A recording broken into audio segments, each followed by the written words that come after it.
उत्तर प्रदेश हुकूमत special security force तश्कील देने जा रही है, जिसके पास बगैर वारंट के तलाशी लेने का और गिरफ्तार करने का इख्तियार होगा।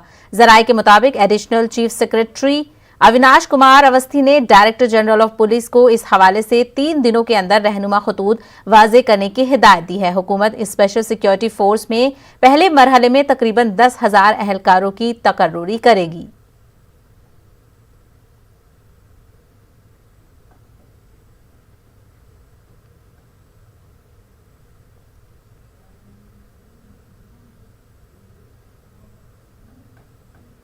लोकसभा की कार्रवाई मुलतवी कर दी गई है। ऐवान ज़री की कार्रवाई कल 3 बजे तक के लिए मुलतवी कर दी गई है। कोरोना के दौरान ऐवान की तस्वीर बदली हुई है। इस इजलास की खास बात यह है कि इसमें वक्फा सवाल नहीं हुआ है और न ही कोई तालील है। अरकान पार्लिमान को तहरीरी सवाल पूछने की इजाजत है। कोरोना, मईशत और बेरोजगारी का मुद्दा अपोजिशन अहम मानती है और वो इस पर बातचीत की ख्वाहा है। इसी सिलसिले में कोरोना की रोकथाम के लिए लगाए गए लॉकडाउन के दौरान माइग्रेंट मजदूरों के हवाले से सवाल किया गया।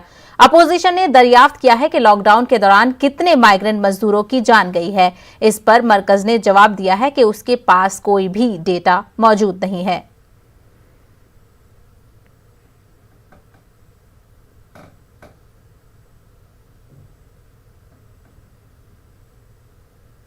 लोकसभा में बीजेपी के रुकने पार्लियामान रवि किशन ने बॉलीवुड में ड्रग्स के मामला उठाया है। उन्होंने कहा है कि ड्रग्स का धंधा फरोग पा रहा है।